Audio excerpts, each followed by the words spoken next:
Hi, everybody. Dan Illman, Mike Beer, the DRF race of the day for Wednesday, June the 15th. Kicks off the 50-cent pick 5 at Delaware. It is race number 3. We're going 5/8 of a mile on the turf for fillies and mares.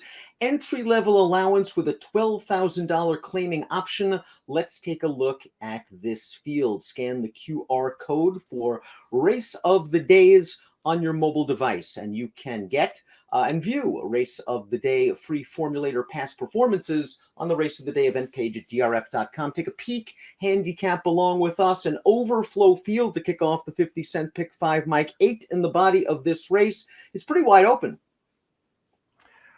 Yeah, it is, mostly because, a lot of these horses have already had their chances, Dan. There are a few in this field, in the body of the race anyway, who are trying turf for the first time. So that kind of, opens things up a little bit too. There's a lot going on here. We'll take a peek at the Timeform US Pace Projector. One of the horses that haven't been on turf in a long time is the 6, Nick and Zoe. I do agree with Timeform US. This horse is plenty fast out of the gate. I do think Peace Out on the class drop is going to show some more speed from the rail. Yeah, I think that horse is going to show more speed this time too. But I just, like you, I expect Nick and Zoe to be on the lead. She's a fast horse. Let's talk a little bit about Peace Out. 3 prior starts on turf, hasn't hit the board, but last time out, I would just draw a line through that race. She was 93-1 and a tough allowance at Pimlico. She faced 3 next out winners on the dirt, and she just didn't get out of the gate and was completely outsprinted by those horses. This is a much better spot for the 1, Peace Out. Yeah, I think it is too. And she's also 20-1 on the morning line, which, sort of makes her a little bit interesting because even though that race last time was way too tough for her, it's not like she ran, a terrible race in there. Her other 2 turf starts aren't great, but they, sort of came towards the end of last year. It kind of feels like she's a better horse now. Both the number 2 and number 3 are coming off 6-month layoffs. The number 2, Miranda's Desmond. This horse really hasn't run a bad one on turf. I know 2 starts back, she ran 7th. That was a really solid group of state-sired allowance horses at Laurel. However, the winner of that race coming back to score an allowance with a 79 buyer. Last time she ran on dirt, she did show a little bit of speed. I don't think dirt is her game, and she's run well fresh in the past. Yeah, all those things are true. I think her turf form does make her a major contender in this race. I like that she's still lightly raced, Dan. Each of her first 3 starts were all pretty good. It felt like she was just getting better from race to race. And as you mentioned, the only time against, turf horses since she broke her maiden, a really, really tough spot, tougher than this one. Turf debut for the 3, Maestria, also coming off a fairly long layoff, but certainly bred for turf, at least on the bottom. It's too early to tell whether Mastery will be a strong turf influence or not, but this dam was a stakes winner at Saratoga, sprinting on the turf, and while this horse has been away, these workouts look pretty strong for a good trainer in Cal Lynch.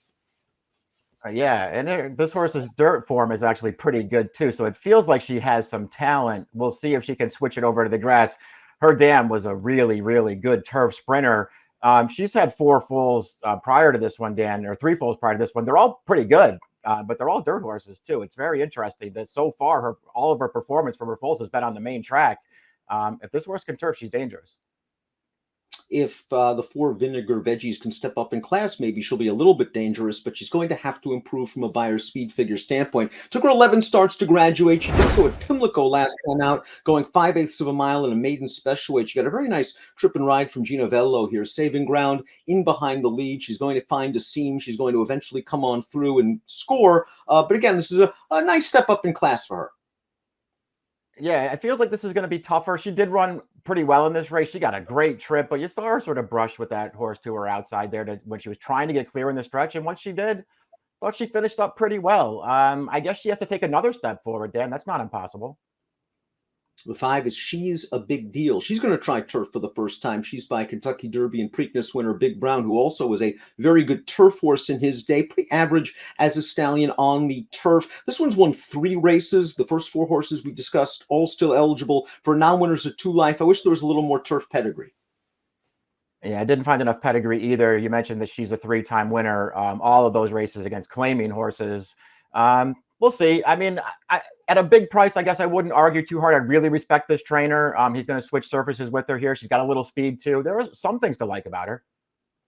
Nick and Zoe began her career in 2019 at Saratoga for trainer Wesley Ward on the turf, showed speed like many Ward-trained horses and tired, then returned off a pretty lengthy layoff the following year at Belmont, showed speed on the turf and tired, eventually graduated over the polytrack surface at Turfway. Sometimes that form translates very well to turf. The thing is, since that race, she hasn't been on turf, she hasn't been on polytrack, and her form's been okay. Her last race was a little bit disappointing. I think she was in tougher at Oaklawn on dirt. I think so too. Prior to that, she had run okay in a couple of spots on dirt. We'll see. I think she's going to handle the switch back to turf here, Dan. If nothing else, I get that the 2 turf starts early in her career, they look terrible on paper. Man, did she get hooked up into really fast duels in both of those races, both races that just totally fell apart and went to closers. And she just, to me, took the worst of it in both of those races. The next 2 starts, yeah, with class relief on synthetic, just races that I think are maybe a little bit more appropriate for what you might get in this spot because she controlled the pace there and looked a lot better winning. I feel like if she can get to the lead in this race without taking too much pressure, she could be tough. Timeform US believes that could certainly be the case. They have her as the pace setter. Proper Manners is up next. She's the most prolific winner in the field, 5-time winner, 4 of those races on turf, 1 at Delaware. I thought she's run okay in some of her starts last time out. She ended up in a 3-wide tracking trip, took a little bump on the far turn, kind of one-paced in the lane. But she's run some past figures that are pretty good, especially over this course. Something tells me she's going to get kind of overlooked in the wagering, and she has races that make her competitive. Yeah. She comes back and runs, some of the races that she was running, sort of last spring and summer.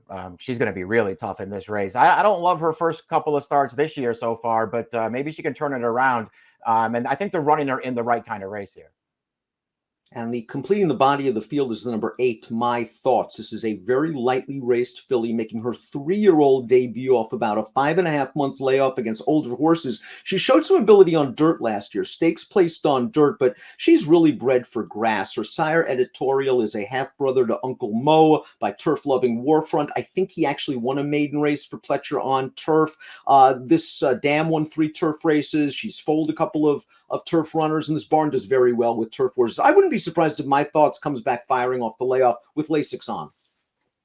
Yeah, I wouldn't either. I mean, there's a lot working against her here, it feels like, but there's just a chance that she turns out to be okay on this surface. And she was actually pretty good as a 2-year-old. It feels like they're coming back in the right kind of spot with her. All right. Some of these horses on the also eligible list deserve respect, so make sure you check your scratches with your DRF Bets account. Before we get to our top picks, please click the subscribe button on the Daily Racing Form YouTube channel. Lots of great content coming up. We're gearing up for Saratoga and Del Mar this summer. Top pick time for the Wednesday DRF race of the day. Mike, you like the speed, the 6 Nick and Zoe. Yeah, I'm going to hope that this horse gets overlooked a little bit just because her 2 turf races just look so bad. I thought there were ways to mitigate those performances, Dan, and I'm happy to give her a chance back on the grass here with her speed, especially if she's anywhere like her morning line.